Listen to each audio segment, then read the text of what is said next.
In September, the wind carried the fragrance of osmanthus flowers as it swept over the ivy-covered teaching building.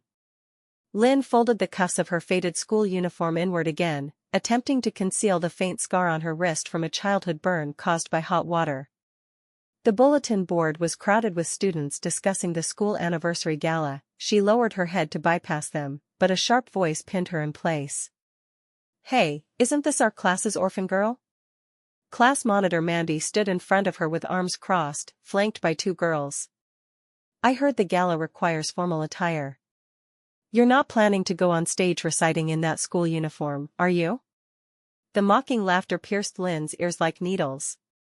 She gripped her backpack strap tightly. Inside was 30 yuan she had just exchanged at the scrap yard, enough for 3 days' worth of steamed buns. The word father was merely a blurred symbol in her household registry for her. After her mother passed away, she became the rootless weed in the neighbors' mouths, and at school, she turned into an object anyone could casually tease. "Move aside." Lynn's voice was soft, yet carried an imperceptible stubbornness. "Move aside?"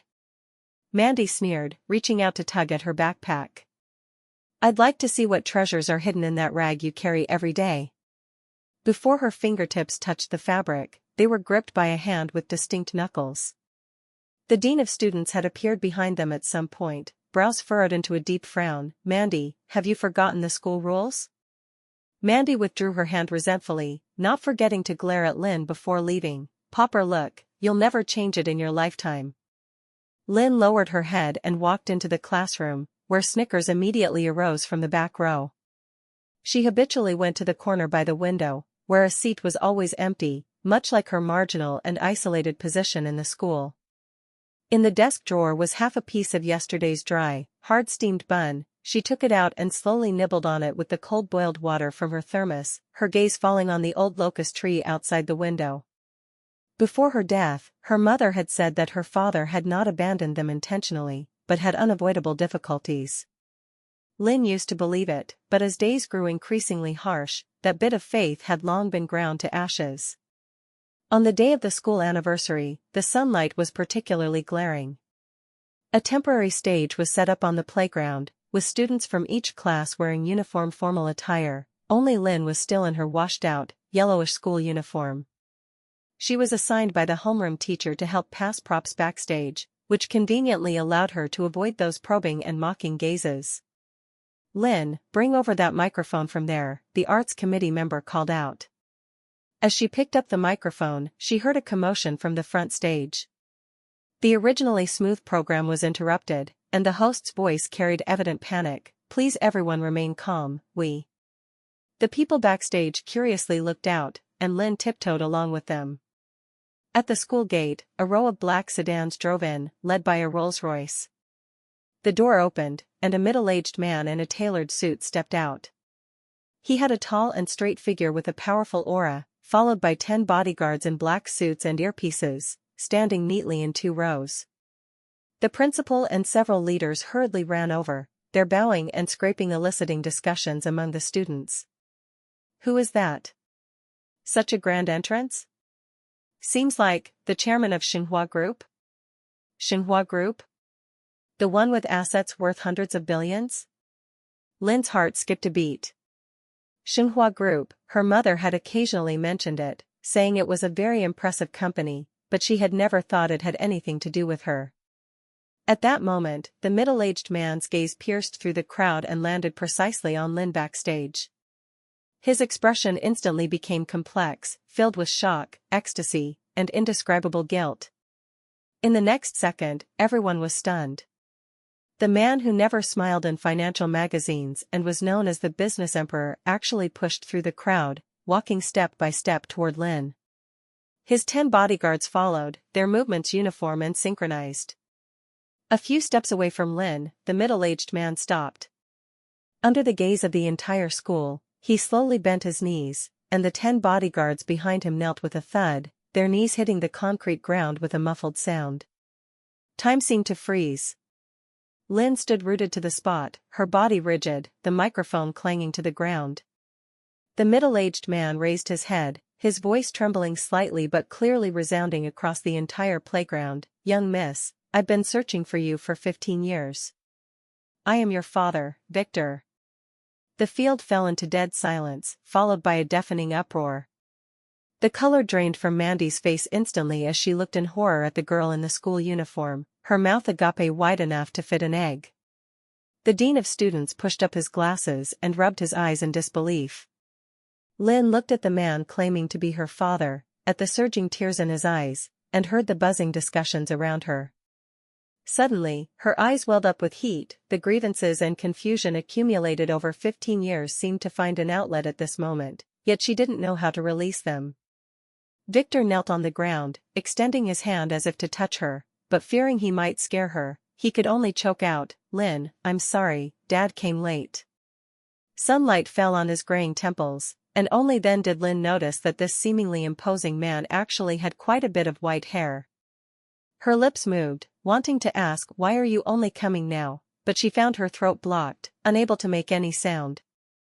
The distant locust tree leaves rustled in the wind, as if narrating a secret sealed for 15 years.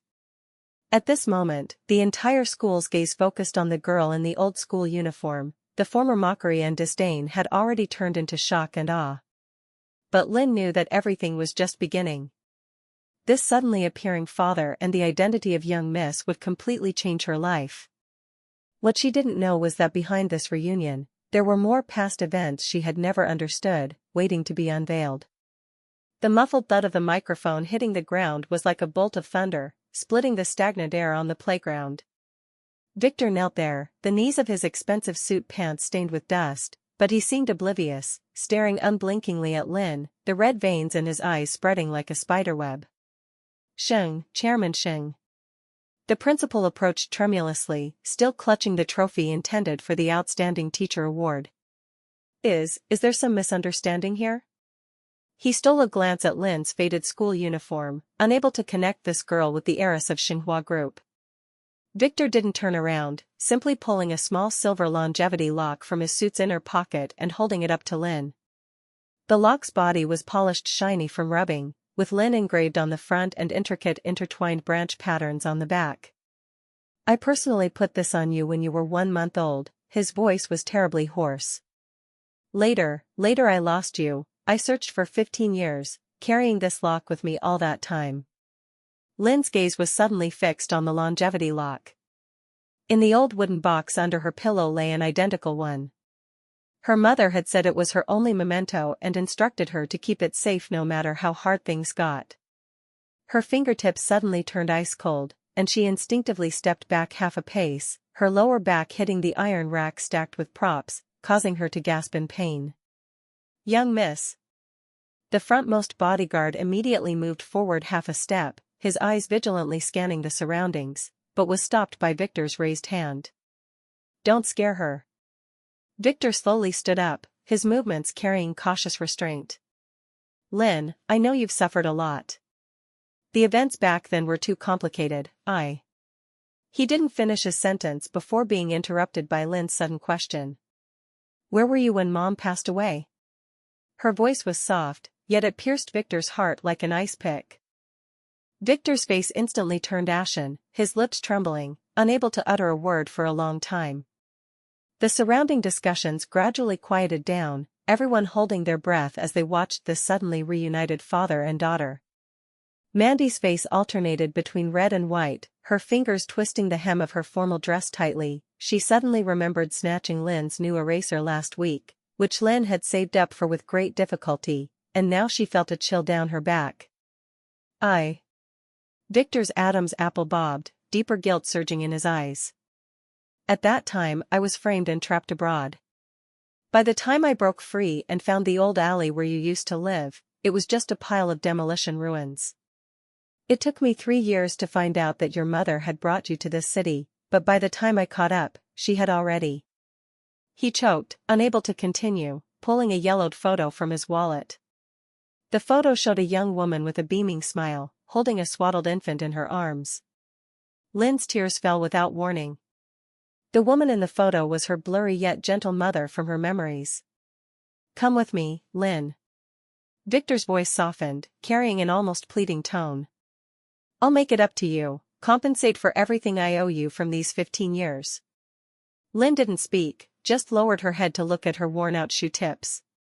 The wind swept the colorful ribbons from the playground over her ankles, much like the hem of her mother's skirt gently brushing her instep when holding her hand to cross the road in childhood. She recalled the cold of curling up under the blanket every winter night, the grievance of being cornered in an alley by classmates who robbed her lunch money, and her mother's weak grip on her hand before death, saying, "Don't hate your dad." Those emotions she had forcibly suppressed in her heart now surged out like floodwaters breaking a dam. "I'm not going with you." She suddenly raised her head, tears streaming down her cheeks, yet she stubbornly straightened her back. "Mom said people should rely on themselves."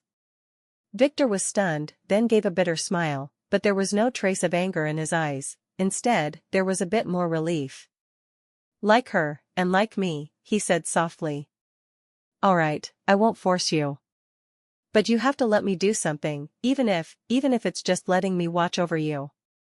He turned to instruct the bodyguards behind him a few words, and the lead bodyguard immediately took out his phone to make a call. Within 10 minutes, a white nanny van quietly stopped at the edge of the playground, and two middle-aged women in elegant kipayos stepped out, carrying several exquisite gift boxes. "These are clothes and daily necessities prepared for you." Victor signaled them to place the gift boxes at Lynn's feet. "Wear them first, don't catch a cold. I'll pick you up tonight to visit your mother." At the mention of her mother, Lynn's expression softened a bit. She hadn't visited the grave in a long time. The last time was during Qingming festival, when she saved up for half a month to afford the cheapest bunch of white chrysanthemums. "I'll go myself." She picked up the microphone from the ground and turned to head backstage, but Victor called her back. "Your school uniform." Victor looked at the frayed edges of her cuffs, his voice carrying an imperceptible heartache. "Tomorrow, let Auntie bring you new ones, or if you want to pick from a certain brand, I'll go with you." Lynn didn't look back, just waved her hand and quickly ducked behind the backstage curtain. Through the curtain's gap, she saw Victor still standing there, gazing in the direction she left, his back revealing a touch of desolation. Backstage, the arts committee member had lost her earlier bossiness, holding an apple and offering it with a smile sweeter than honey. "Lynn, no, young miss, are you thirsty? Shall I pour you a glass of water?" Lynn didn't take the apple, placed the microphone on the table, and sat on a small stool beside the prop pile. The sunlight outside the window shone through the curtain's gaps, casting dappled shadows on the ground, much like her current tangled emotions.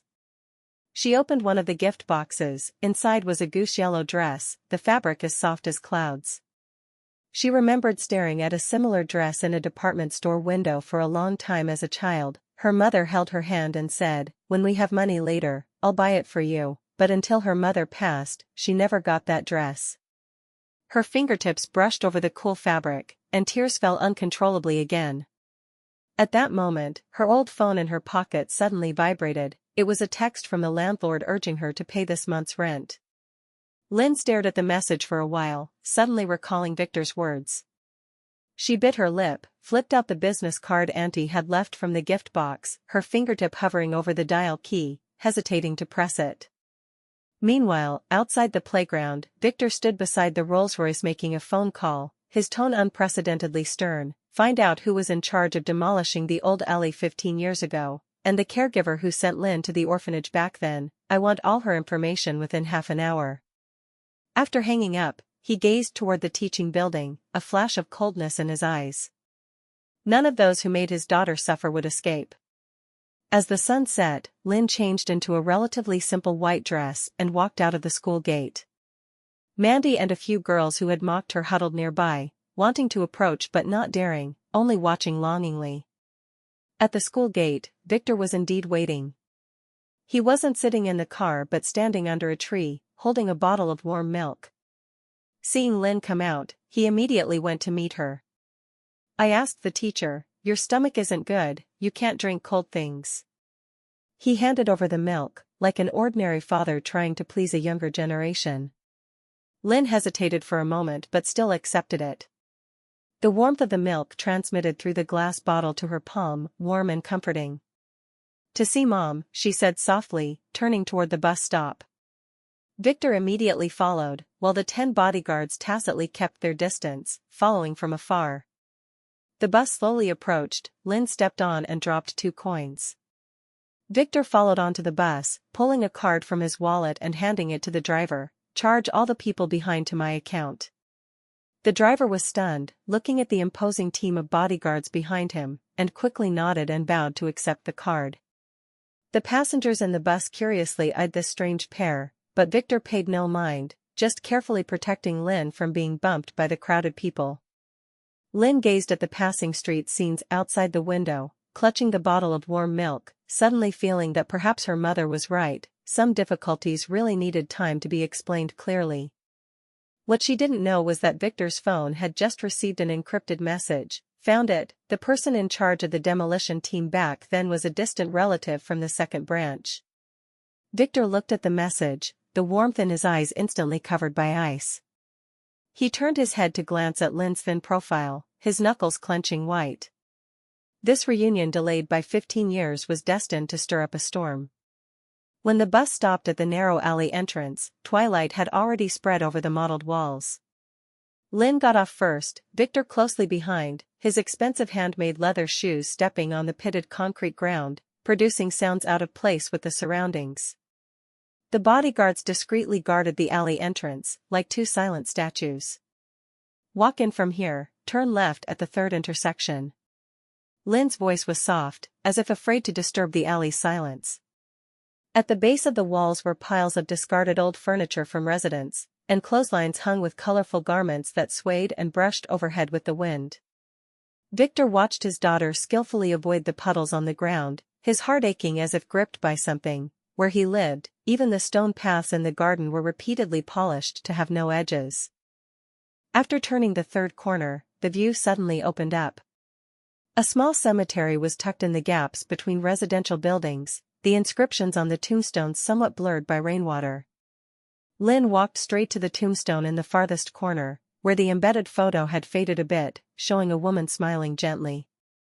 "Mom, I've come to see you." She squatted down, brushing away the fallen leaves in front of the stone, her fingertips rubbing the cold tombstone. "Today, I met someone." Victor stood a few steps behind her, holding white chrysanthemums he had just bought on the way.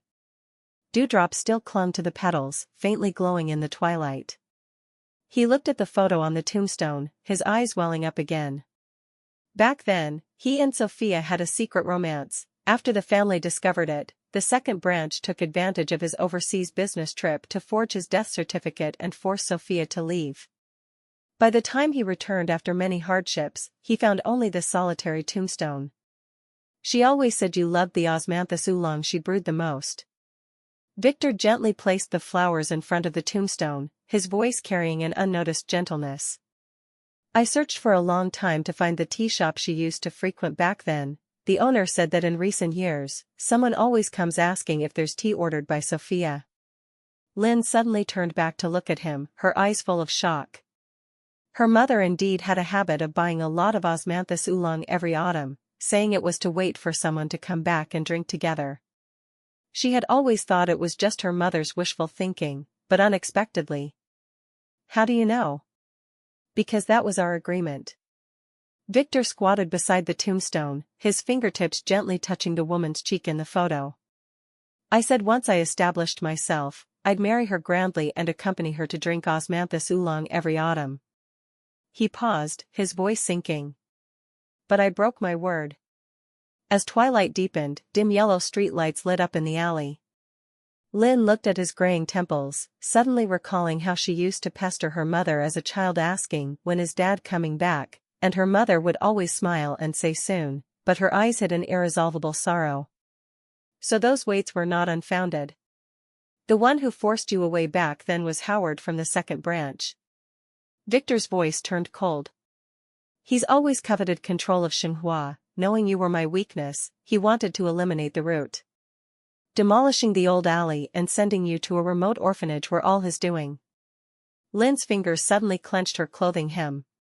She recalled her days at the orphanage, where the director always said she was an unwanted child, not giving her thick clothes in winter, and often withholding her meals. Once when she had a high fever, the director even said, "If you won't die, just endure it." It was the sister in the next bed who secretly gave her half a fever-reducing pill that saved her life. That caregiver. Already found. Victor's gaze was as cold as ice. She took Howard's money, deliberately altered your records, and told outsiders you died of illness. These 15 years, she used that money to open a small supermarket and lived comfortably. Lynn didn't speak, just lowered her head to look at the tombstone. The wind blew, bringing the aroma of meals from distant residential buildings. In a daze, she seemed to smell her mother's cooking again. Back then, in their small house, there was always a faint scent of food. Her mother would hum songs while stir-frying, sunlight through the window falling on her hair tips, warm like a dream. "I've already had Auntie handle the rent matter." Victor, as if afraid to disturb her thoughts, spoke very softly. "The room you live in is too damp. I found an apartment near the school for you, furnished in a style you might like. If you don't like it, we can change it." Only then did Lynn remember the landlord's message, feeling a bit uneasy inside. She had always wanted to support herself, but reality always struck her hard just when she was about to stand firm. "I have school tomorrow." She stood up, dusting off the dirt on her pants. "I'll go back first to pack." Victor immediately stood up as well, carefully supporting her. "I'll take you." On the way back, neither spoke. The bus swayed through the night, Lynn leaning against the window, watching the passing neon lights outside, her heart tangled like a ball of hemp. She didn't know how to face this suddenly appearing father, nor how to accept this abrupt change. Upon arriving at the old residential building where Lynn lived, Victor insisted on accompanying her up. The hallway lights flickered, walls covered in graffiti, and the air filled with a damp moldy smell. Victor frowned, he couldn't imagine his daughter had lived in such a place for so long.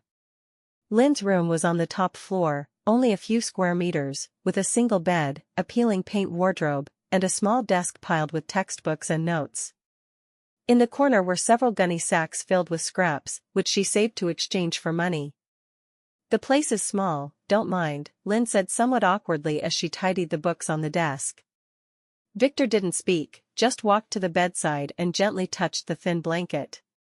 September's weather was already a bit cool, and this blanket was as thin as paper. His knuckles began to whiten again. He turned and took out a small velvet box from his pocket, placing it on the desk. "This is for you." Inside the box was a delicate necklace with a small moon pendant. "The moon was particularly round the day you were born. Your mom said to name you Lynn, like moonlight." Lynn looked at the necklace, her eyes welling up again.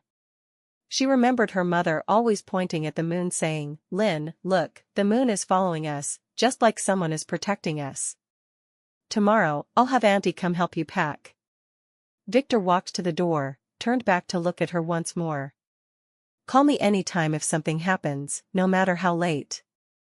After he left, Lynn sat at the desk, staring at the velvet box for a long time. Moonlight from outside shone through the dilapidated window onto the desk, like a thin layer of frost.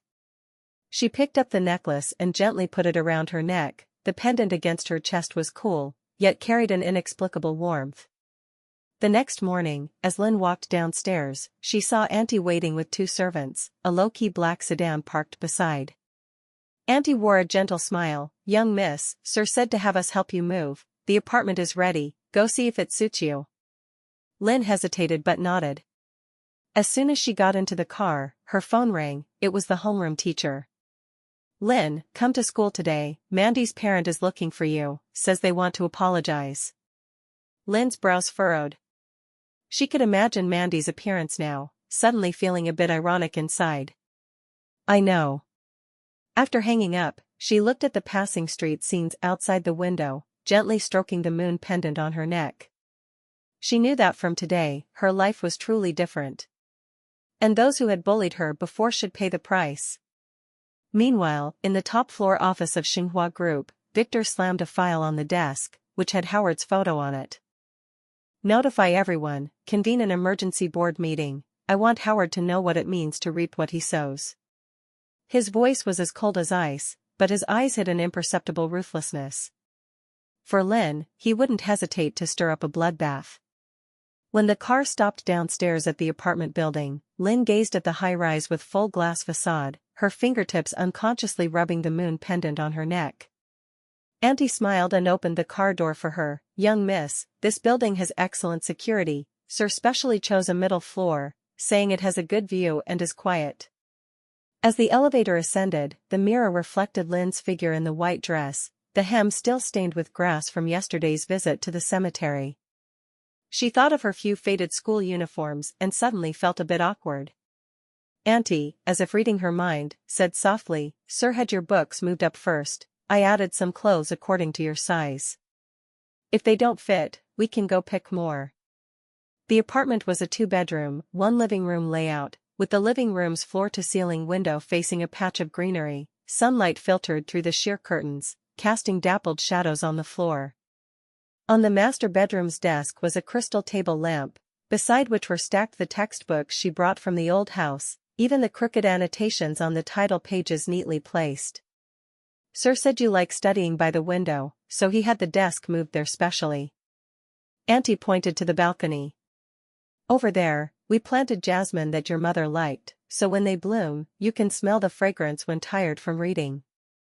Lynn walked to the balcony, looking at the tender buds in the pots, her eyes suddenly heating up. She had never told anyone that her mother liked jasmine, yet Victor knew. "I'll go to school first." She turned, picked up her backpack, inside which were sandwiches and hot milk Auntie had just prepared. At school, as Lynn walked into the teaching building, she felt countless gazes sticking to her. The former snickers and pointing had turned into cautious appraisals. A few girls who had mocked her even lowered their heads, pretending not to see her. In the homeroom teacher's office, Mandy and her mother were sitting on the sofa. Mandy's mother, dressed in a branded suit, stood up immediately upon seeing Lynn enter, her face piled with an enthusiastic smile. "This must be Lynn? You look so delicate." She pulled Mandy over, pushing her forward a bit. "Quick, apologize to Lynn." Mandy bit her lip, her eyes red-rimmed, her voice as faint as a mosquito. "Sorry." Lynn looked at her, recalling the grievance when her eraser was snatched and the embarrassment when mocked as fatherless, but she felt no pleasure in revenge, only some fatigue. "Don't do that again in the future," she said faintly, turning to leave. "Hey, Lynn, wait." Mandy's mother quickly pulled out an exquisite gift box from her bag. "This is a little token from Auntie. Please accept it." "No need." Lynn didn't look back and walked straight out of the office.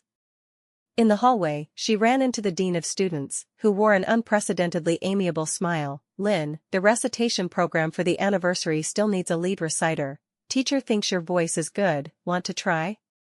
Lynn was stunned, recalling how Mandy mocked her yesterday for wearing school uniform on stage, but now. She shook her head. "Thank you, teacher, I don't want to participate." Back in the classroom, beside her window seat suddenly appeared a pot of succulents, with water droplets still on the plump leaves. The boy behind her blushed and said, "My mom planted it new yesterday, said for you to keep for fun." Lynn looked at the succulent, suddenly feeling somewhat unreal.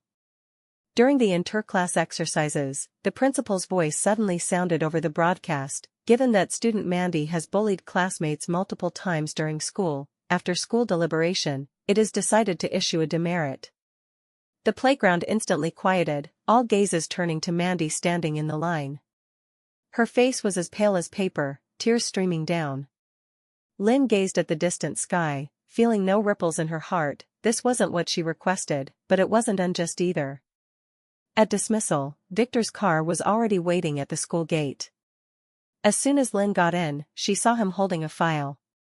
"Howard has been suspended." He handed her the file. "At the board meeting, I exposed all he did back then. The second branch people are now too busy with their own troubles." The file attached several photos of Howard being blocked by bodyguards at Xinhua Group's entrance, his hair disheveled, eyes venomous. Lynn flipped to the last page, seeing the orphanage director's name, marked under investigation for suspected child abuse. What about that caregiver? Her supermarket was sealed for failing fire safety, and she owes a large debt. Victor's tone was flat, as if discussing something trivial. Those who bullied you back then, I'll settle accounts with them one by one. Lynn closed the file, looking at the passing street scenes. I don't want you to do this for me. Victor turned his head, looking at her seriously. Lynn, this isn't for you, it's for myself. Back then, I failed to protect you and your mom, now I have to reclaim what I owe you bit by bit. He paused, his voice softening. Come home for dinner tonight, I had Auntie make your favorite sweet and sour ribs. Lynn recalled how her mother would occasionally buy a small piece of ribs, stew them until tender, and mix with rice to feed her. She nodded, agreeing. Victor's home was a villa in the suburbs, with a large area of osmanthus trees in the yard, the air filled with a sweet, cloying fragrance. When Auntie served the dishes, Lynn looked at the full table, suddenly feeling dazed. Victor kept serving her food but ate little himself, just watching her with a smile. Come back to the old residence with me next week, Victor suddenly said. Grandpa knows about you and wants to see you. Lynn's hand paused. She had heard of the Xing family old residence, a place with strict rules, and also where her mother was forced away back then. I don't want to go. Victor didn't force her. All right, wait until you're ready. That night, back at the apartment, Lynn sat at the desk looking at the moon outside. Her phone suddenly rang with an unknown number. She hesitated but answered.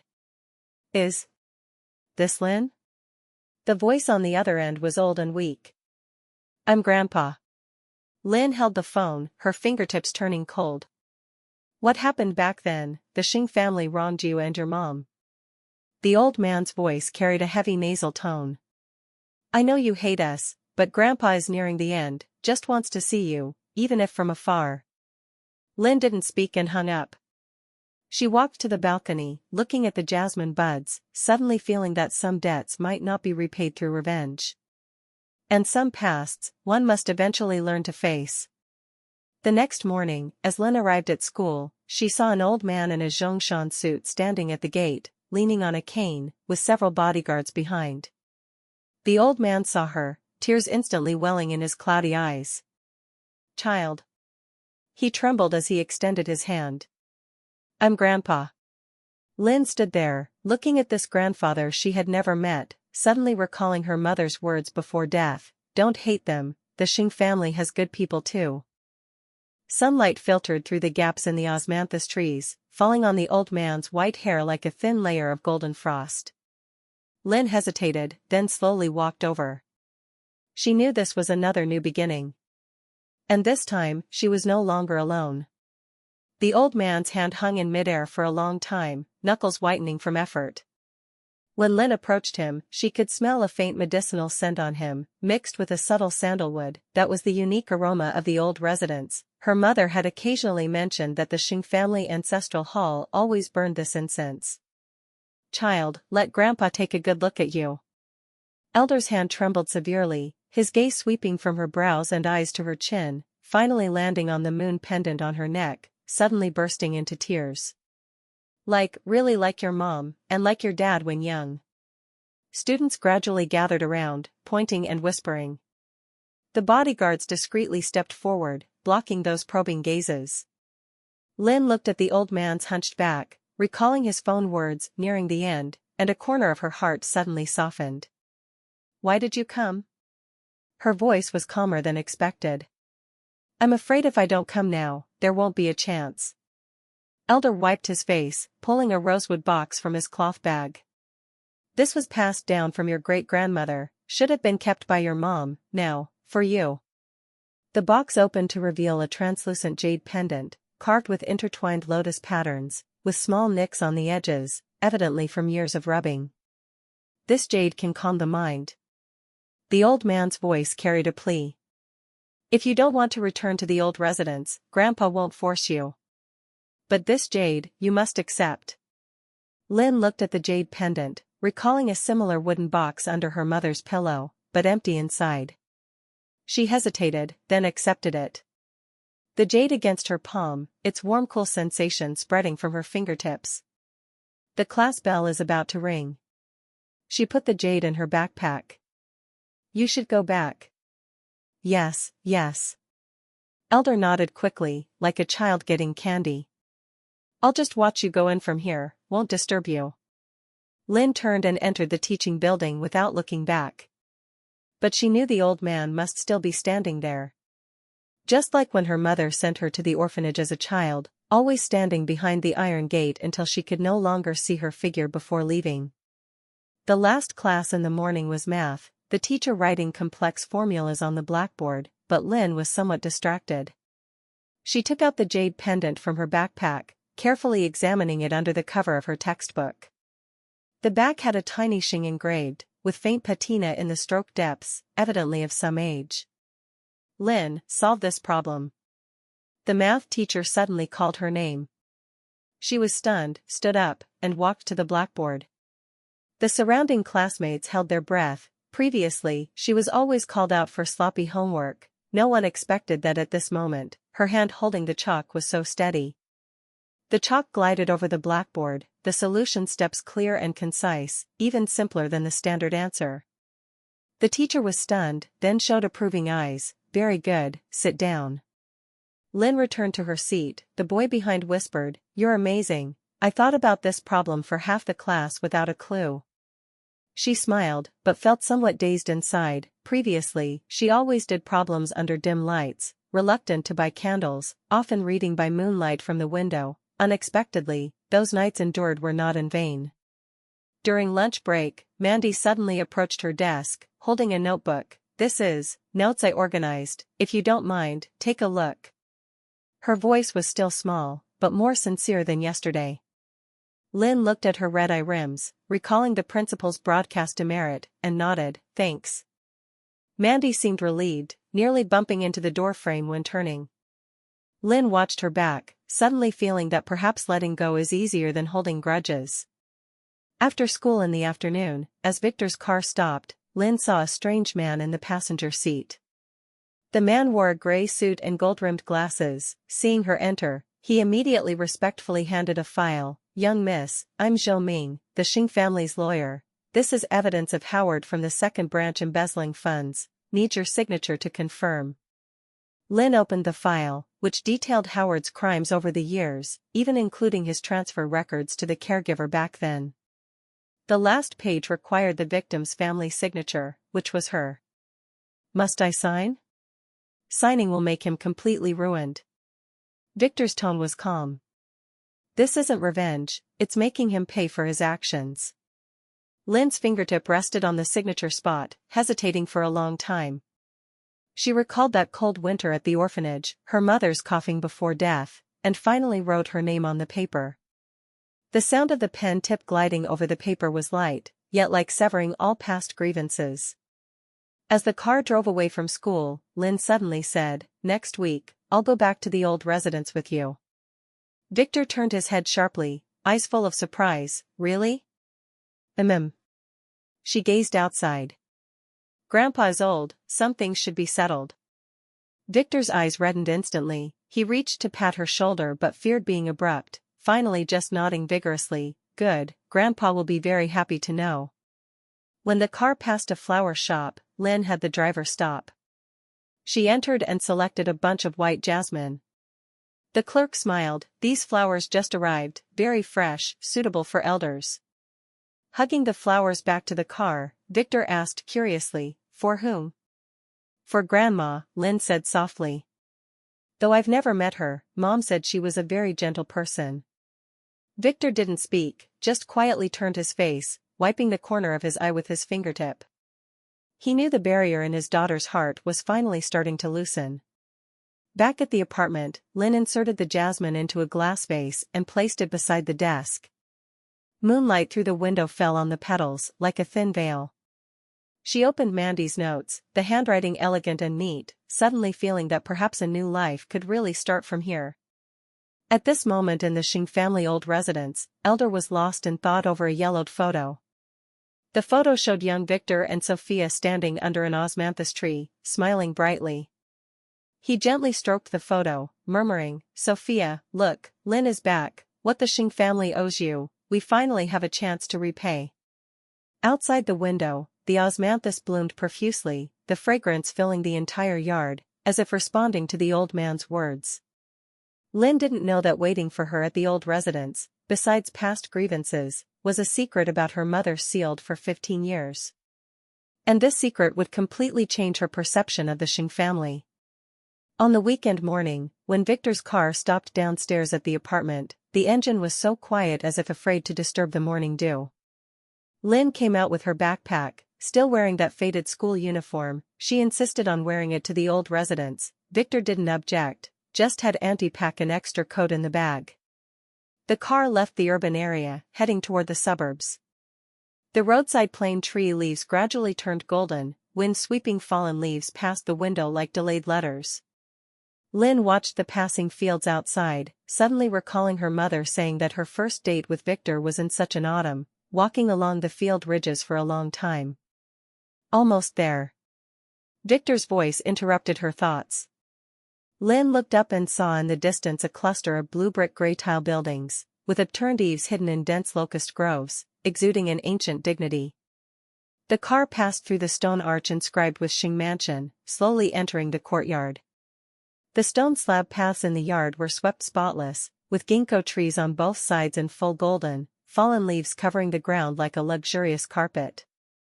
Elder was waiting at the main hall entrance, his Zhongshan suit ironed impeccably, but the cane in his hand trembled more than last time. Lynn is here. The old man smiled, wrinkles piling at his eye corners, wanting to step forward but tripping on the step. Lynn instinctively reached to support him, her palm touching the old man's cold wrist, like grasping a segment of aged time. "Slow down," she said softly. "Ah, good." Elder patted the back of her hand, the smile in his eyes deepening. "Come in quickly, I had the kitchen stew tremella soup for you, your mom used to love this the most." The main hall's furnishings were antique, with celadon tea sets on the rosewood Eight Immortals table, and a ink painting on the wall depicting an osmanthus tree under moonlight. Lynn's gaze fell on the signature in the painting's corner and suddenly froze. That handwriting was 70% similar to her mother's diary entries. "This painting is painted by your mom." Victor came over with the tremella soup. "She used to come to the old residence often, saying the osmanthus here was the most fragrant, and painted several." Lynn took the celadon bowl, the warm sensation coming from her fingertips. The tremella soup was stewed glutinous, with a faint sweet osmanthus fragrance, almost identical to her memory of her mother's. She suddenly recalled her mother on her deathbed still muttering the osmanthus at the old residence should be blooming, so it wasn't just casual talk. "Follow me." Elder set down his cane and tremulously walked to the rear hall. "There's something for you to see." The rear hall was a study, bookshelves filled with thread-bound books, the air permeated with the mixed scent of old paper and sandalwood. The old man took down a locked wooden box from the top shelf, the key hanging on it, polished shiny from rubbing. "This was left by your mom."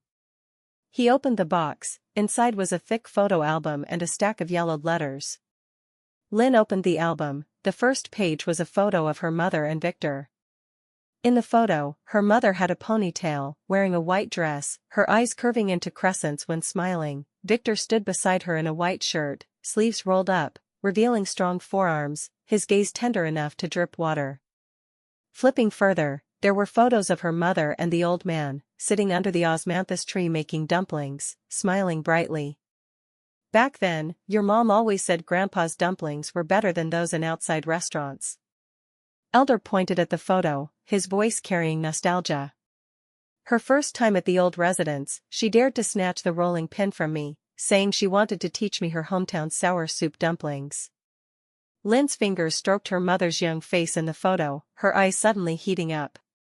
She had always thought her mother suffered many grievances in the Xing family, but unexpectedly, there had been so many warm times here. "These are letters she wrote to you." Elder handed her the letters. "She said when you grow up, let you know that Mom and Dad didn't abandon you intentionally." Lynn picked up the letters. Her mother's handwriting was elegant and strong, carrying an inherent stubbornness. The letters wrote of her meeting with Victor, the struggles when forced by the second branch, the hardships of fleeing with Lynn. The last page stopped 3 days before her mother's death. "Lynn, Mom might not wait for your dad. But you must believe he's definitely looking for you." The Xing family isn't all bad, Grandpa is good, your dad even more. Don't hate them, live well, like moonlight, clean and bright. Tears dripped on the letter paper, smudging the ink. Lynn suddenly understood that her mother's don't hate wasn't weakness, but after experiencing storms, still choosing to believe in warmth. When the second branch pressed hardest back then, it was your mom who hid you at a rural relative's, going back herself to deal with them. Victor's voice carried a choke. She feared they'd harm the child, deliberately saying you died of acute illness, taking all the blame on herself. Only then did Lynn know that her mother had shouldered so much alone to protect her. The caregiver saying she died of illness wasn't a lie, but a path her mother paved with her life. Howard has been sent to prison. Victor held her hand, his palm warm and strong. He confessed everything, including how he forged evidence back then, how he bribed the caregiver. The law will give us justice. Lynn raised her head, looking at these two men also shedding tears for her mother, suddenly feeling the hard ice in her heart completely melt. She recalled her days at the orphanage, those moments of being bullied. It turned out it wasn't that no one cared, but someone was guarding her with their life.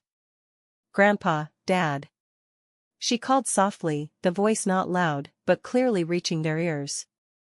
Victor jerked his head up, eyes full of shock and ecstasy, then reddening. Elder was even more tearful, his hand on the cane trembling non-stop. Ah, good child, good child. Sunlight from outside shone through the carved wooden window onto the three, warm like an embrace.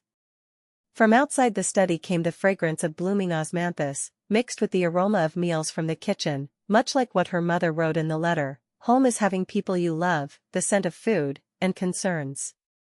Lynn knew past pains wouldn't vanish into thin air, but from today, she was no longer that lonely fatherless poor girl. She had Dad, Grandpa, the love and courage left by her mother, and a true home of her own. In the afternoon, Lynn followed Elder to sunbathe in the yard. The old man taught her to recognize flowers she couldn't name, saying this was planted by her mother herself, that one by her and Victor together. Victor sat aside peeling an apple, sunlight on his graying temples, surprisingly carrying a gentle sense of peaceful years. Next week the school has a sports meet. I signed up for long-distance running, Lynn suddenly said. I'll go cheer for you, Victor immediately responded, eyes flashing with anticipation. I'll go too. Elder stood up with his cane. Let them see, our Xing family's young miss is not only good at studies but also excellent at running. Lynn looked at the serious expressions of the old and young, couldn't help laughing. Sunlight passed through the osmanthus branches, falling on her face, warm and bright, much like the moonlight her mother described. She knew the future road was still long, perhaps with more storms. But she was no longer afraid, because she was no longer alone. Those past hardships had become metals of growth, and those delayed loves would ultimately warm the years to come.